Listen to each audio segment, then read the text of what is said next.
A interação de corpos com fluidos gera uma força que nós conhecemos por empuxo. Essa força teria sido descoberta por Arquimedes, no que nós conhecemos hoje como princípio de Arquimedes, cuja história é contada através da lenda de que Arquimedes teria sido posto a pensar a respeito de um problema sobre a constituição da coroa do rei de Atenas. Tal rei teria pedido a Arquimedes para determinar se a coroa que ele tinha mandado fazer teria sido feita de ouro puro ou não. Diz essa lenda também que Arquimedes foi pensar numa casa de banhos, numa terma, e quando mergulhou na piscina, percebeu que o seu corpo, ao entrar na piscina, sempre deslocava a mesma quantidade de água, associando então assim a constituição do corpo àquela quantidade de fluido que era deslocada. Diz essa lenda que Arquimedes saiu correr pelas ruas ao gritando a palavra eureka, que em grego significa achei, e que hoje ganhou a conotação de uma expressão associada a uma grande ideia. Seja lá como for, de fato, essa relação entre a quantidade de fluido deslocada e a força de empuxo é obtida através do princípio de Arquimedes, que nós vamos ver agora na demonstração no cálculo a seguir. Bom, nós vamos mostrar agora como obter a expressão da chamada força de empuxo que um fluido exercerá sobre um corpo, imerso totalmente ou parcialmente nele, através do chamado princípio de Arquimedes. Então, primeiro nós vamos considerar que existe um certo corpo. Aqui, nesse caso, eu escolhi um corpo de formato cilíndrico. Esse formato ele não é realmente determinante para o resultado que nós vamos obter, mas ele vai simplificar os nossos cálculos. E esse corpo está completamente imerso num fluido cuja densidade vale ρf. Tá? Então, esse fluido aqui tem uma densidade ρf e o meu corpo está completamente imerso no seu interior. Bom, vamos observar quais são as forças que esse corpo vai sentir devido à ação do fluido. Essas forças vão se manifestar na sua superfície devido às pressões que o fluido exerce sobre o corpo, e essas pressões vão aparecer tanto na superfície lateral do cilindro. Então, nesse caso, nós vamos ter pressões laterais. Tá? Então, aqui.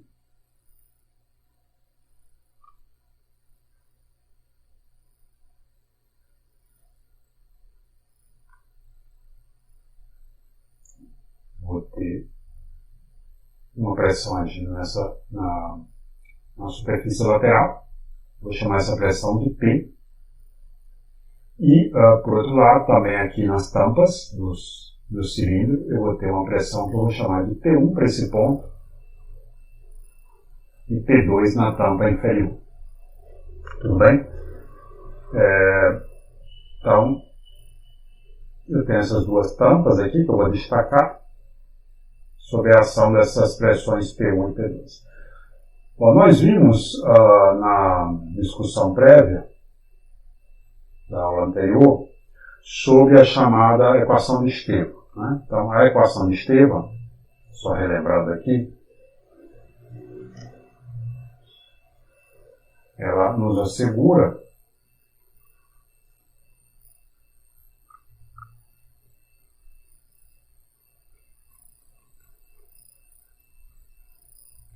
que a pressão para um fluido incompressível, como é o caso do que nós vamos tratar aqui, sob a ação da gravidade, ela depende apenas da altura. Então, a expressão que nós temos aqui é essa. Tudo bem? Então, eu vou colocar aqui um sistema de referência para nos orientar. Tá? Aqui está o meu zero, eu vou chamar esse eixo de Z e vou localizar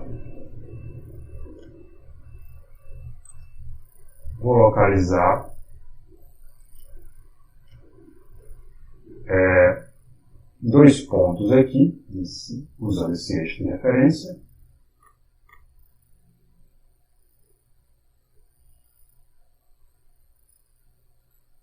que serão esse ponto, que está a uma altura medida a partir do zero, vou chamar de menos H1, e aqui menos H2. Essa distância entre esses dois pontos é H. Tudo bem? Então essa é a altura do cilindro, enquanto que a base desse cilindro tem uma área A. Bom, muito bem.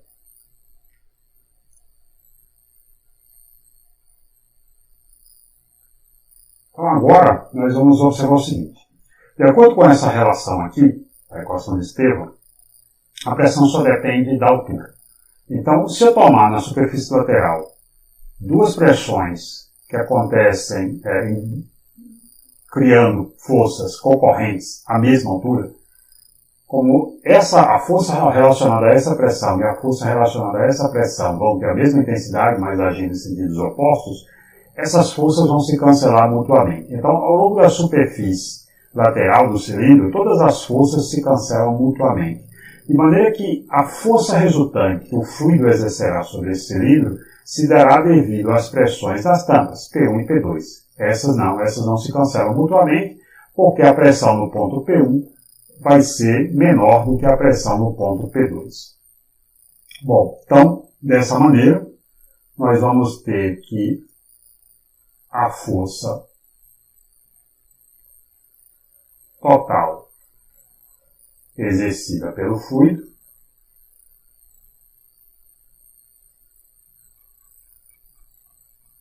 que eu chamarei de empuxo, e simbolizaria essa força pela letra E, maiúscula, será igual à soma da força F1, originada devido à pressão P1, com a força F2, originada devido à pressão P2. Bom, ocorre que a força relacionada a P2 estará orientada no sentido positivo do eixo Z, enquanto que a força originada por P1 estará orientada no sentido negativo do eixo Z. Tudo bem?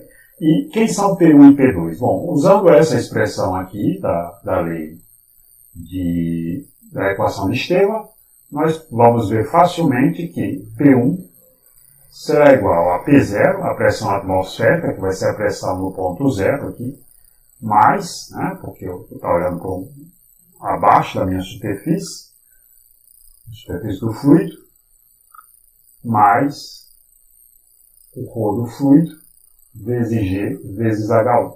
Enquanto que a pressão P2, de maneira similar, vai ser P0 mais rho do fluido GH2.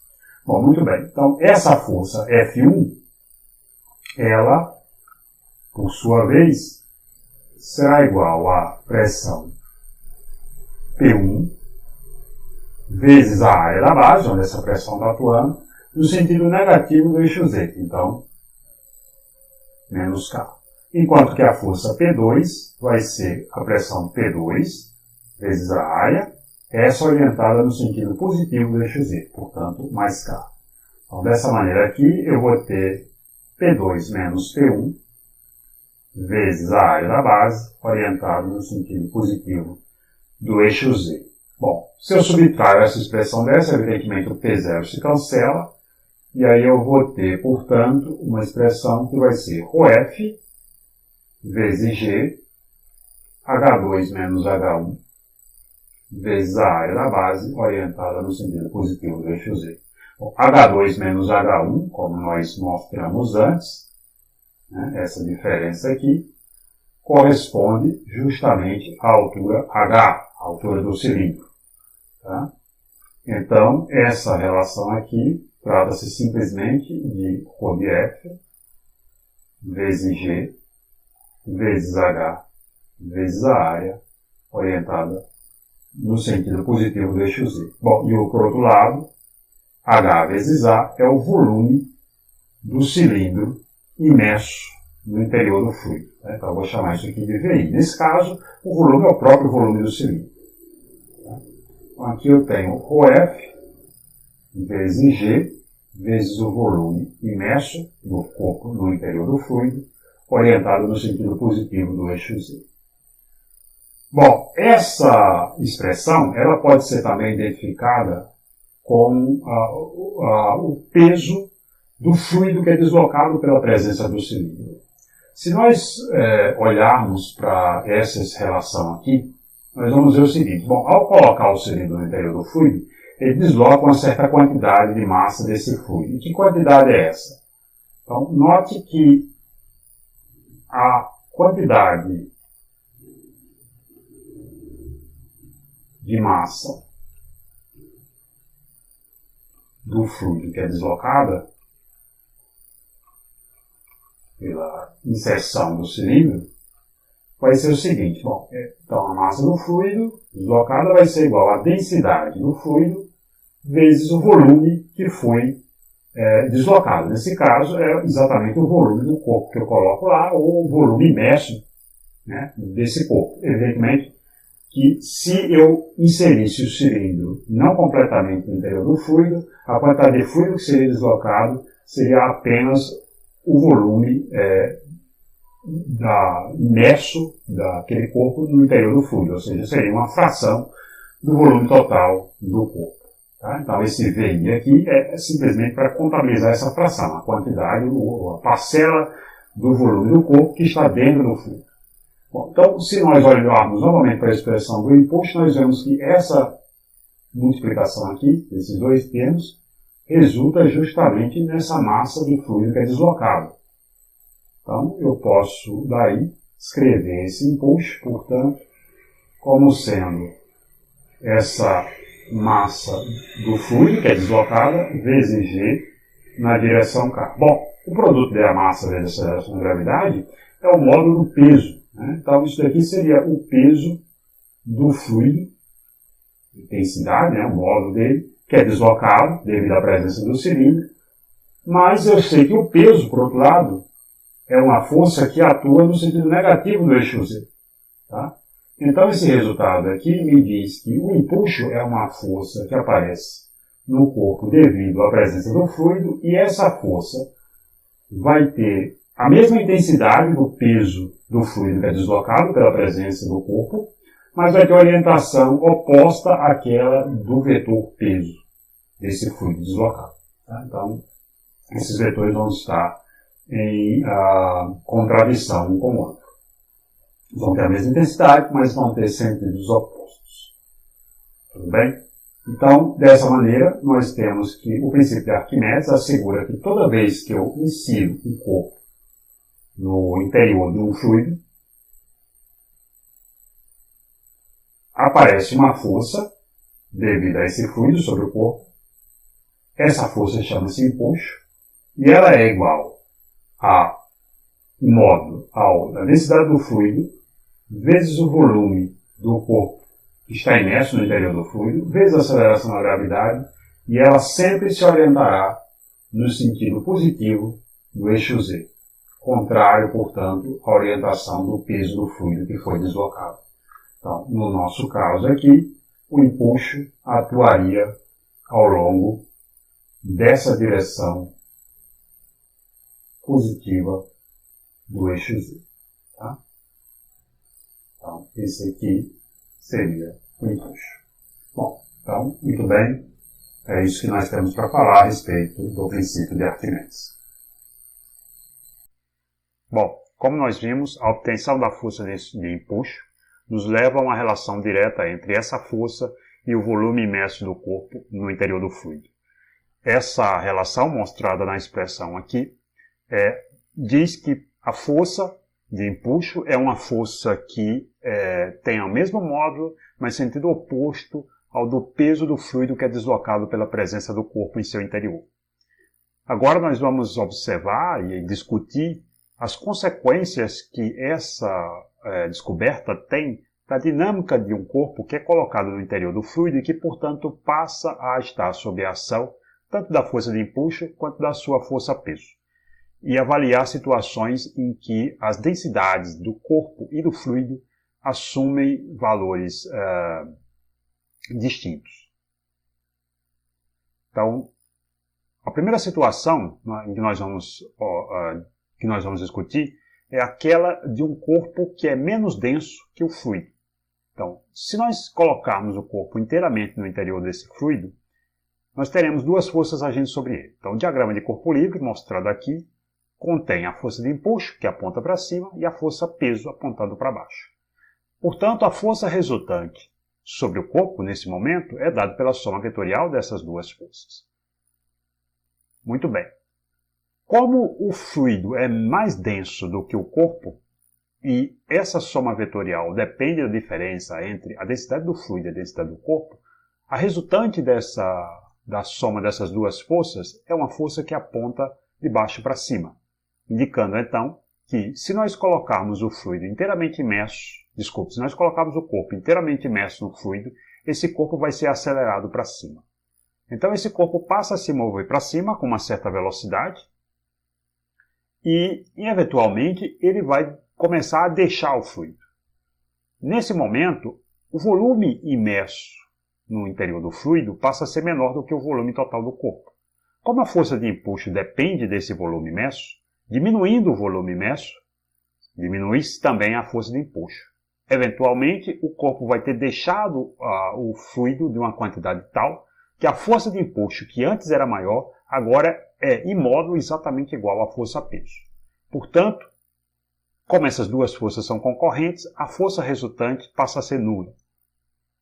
Nesse momento, de acordo com a primeira lei de Newton, como o corpo se desloca para cima, ele vai continuar se deslocando para cima, agora com velocidade constante, e, num segundo instante, o volume imerso é agora ainda menor. E, portanto, a força de empuxo, que antes era igual ao peso, agora é menor do que o peso. E, nesse momento, a força resultante agora aponta para baixo. Então, o corpo vai freando, eventualmente ele para, reverte o seu movimento e passa a mergulhar novamente no fluido. Mergulhando no fluido, ele vai passar pelo ponto da força resultante igual a zero, que é o que nós chamamos de ponto de equilíbrio, e continuar se movendo para baixo com velocidade constante até mergulhar completamente no fluido e aí reproduzir todos esses outros passos anteriores no movimento que vai ser uma oscilação em torno da posição de equilíbrio, ou seja, em torno da posição onde a força resultante é nula. Ok?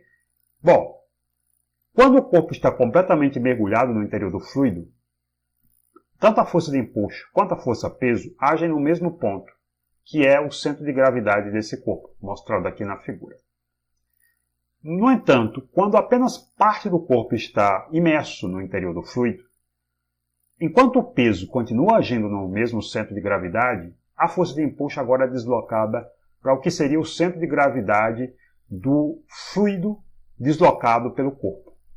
Ok? Como ilustrado aqui na figura, mostrando claramente que o local de ação da força-peso e da força de empuxo estão em posições agora distintas. Bom, muito bem.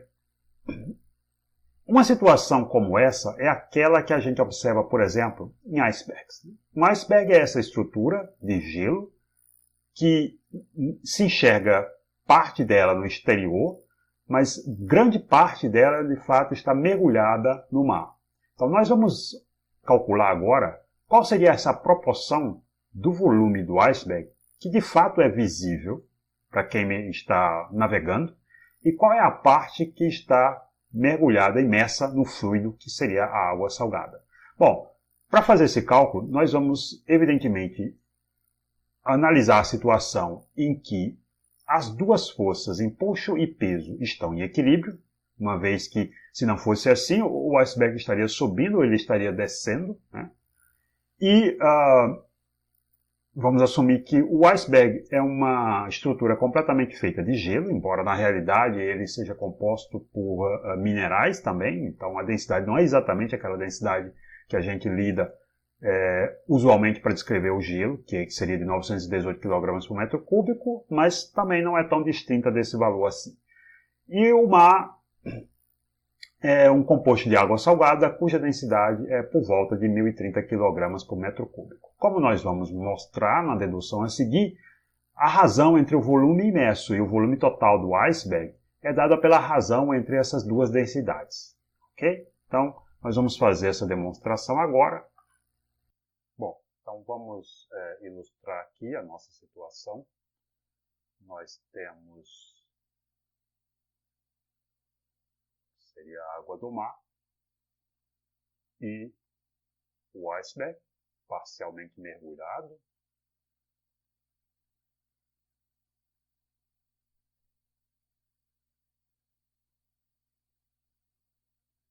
Okay? E as forças agindo sobre o iceberg são a força-peso,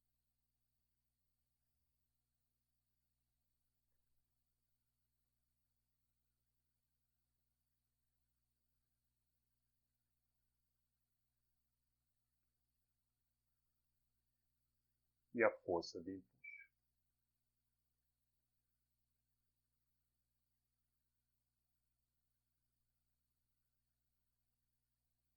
Bom, como o sistema se encontra em equilíbrio, então nós temos que o módulo da força de empuxo será igual ao módulo da força-peso. Isso implica que nós teríamos que a densidade do fluido vezes o volume imerso vezes a aceleração da gravidade deveria ser igual à massa total do iceberg vezes a aceleração da gravidade. Bom, bem que eu posso cancelar esse G e lembrar que, como a massa total é igual à densidade do iceberg vezes o volume total, então essa relação aqui nos leva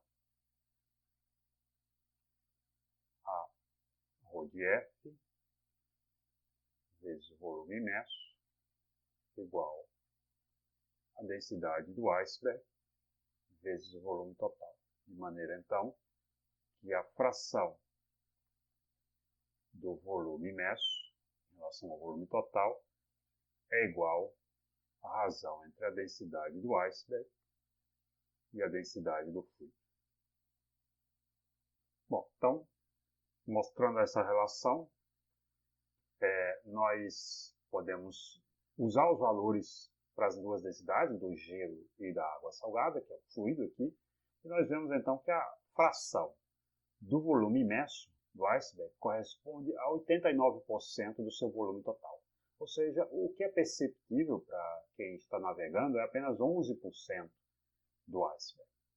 Okay? Uma fração mínima em relação ao seu volume total. Bom, para o segundo caso da análise da dinâmica de um corpo dentro de um fluido, nós vamos agora avaliar a situação em que o fluido é menos denso do que o corpo. Ou seja, agora a força-peso é maior do que a força de empuxo, e se nós colocarmos o corpo completamente mergulhado no interior do fluido, o que vai acontecer é que esse corpo vai afundar. Uma vez que a força resultante agora, como nós vemos aqui, aponta para baixo. Por fim, a terceira e última situação é aquela em que o corpo tem a mesma densidade do fluido. Então, se eu mergulho o corpo inteiramente no interior do fluido, a força resultante vai ser zero. Se por um acaso eu impulsionar esse corpo levemente para cima, como a força resultante é zero, mas ele recebeu uma velocidade inicial para cima, ele vai então se deslocar para cima com velocidade constante, até começar a deixar o corpo ou o fluido, como nós discutimos no primeiro caso. E nesse momento, o volume imerso passa a ser menor e com isso menor também será a força de empuxo. A força-peso passa a ser dominante, então o corpo freia, reverte o seu movimento e retorna a mergulhar no interior do fluido. Só que agora, diferente do primeiro caso, quando se estabelecia um movimento de oscilação, ao entrar completamente no interior do fluido, a força resultante volta a ser zero e o corpo passa a se deslocar com velocidade constante, afundando até chegar no solo. Okay? Claro que se eu impulsionar esse corpo já para baixo, no primeiro momento, ele afunda com velocidade constante. Vamos ver agora alguma ilustração a respeito desses pontos que nós viemos a discutir, sobre a dinâmica de um corpo que é imerso no interior de um fluido. Então, Aqui a gente tem uma simulação em que eu posso escolher algumas propriedades sobre o sistema, tais como a densidade do fluido. Então, eu tenho aqui um fluido que pode ser água, gasolina, óleo, mel, etc., que vai de substâncias menos densas a mais densas. E aqui eu tenho um bloco, que eu posso controlar tanto o seu volume quanto sua massa. Portanto, eu posso controlar a sua densidade.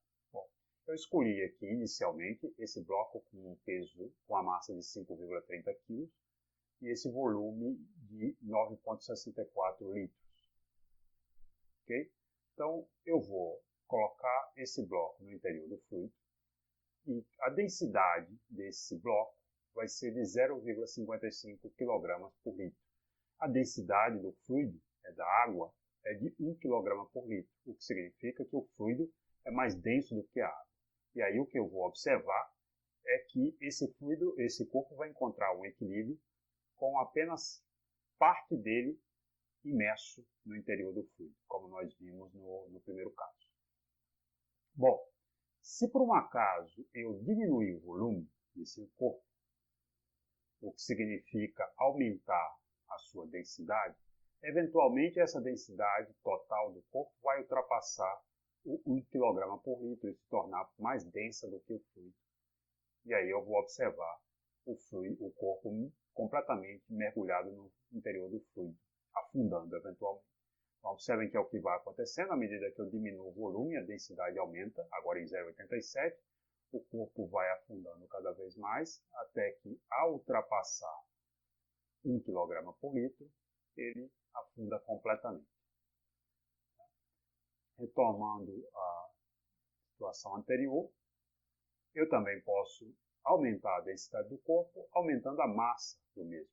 Se eu aumento a massa desse bloco, a densidade aumenta e, eventualmente, o corpo é mais denso do que o fluido e, novamente, afunda. Bom, vamos perceber também o seguinte. Então, se eu faço uma pesagem desse corpo, que aqui está com 9,56 kg de massa, eu obtenho na minha balança essa medida de 93,69 newtons, que equivale ao produto dessa massa pela aceleração à gravidade 9,8. Mas se eu coloco o corpo no interior do fluido e peso com uma balança no interior desse fluido, vejam que a medida da balança é de 5,32 newtons. Ok? Então, relembrando, 93,69, 5,32 newtons. O que diferencia uma situação da outra aqui é o seguinte. Se nós vamos mostrar aqui agora um diagrama de corpo líquido. Então, vamos lidar aqui com duas situações. A primeira seria fora do fluido.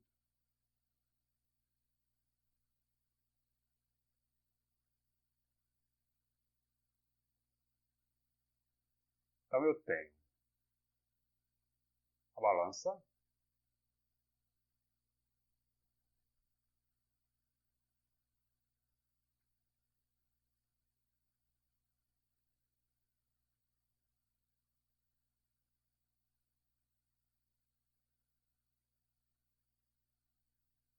tá? E aí eu coloco esse objeto sobre a balança.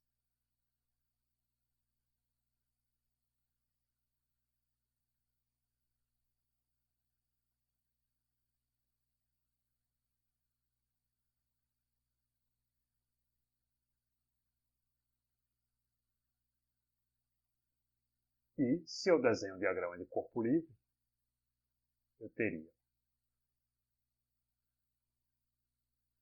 normal, que é a força de contato entre o corpo e a superfície da balança, e a força-peso. Então, aquele primeiro valor que eu meço, é o módulo da normal. Normal é igual ao peso, que nesse caso é igual a m vezes g, naturalmente. Já quando eu tenho uma situação em que o corpo está dentro do fluido,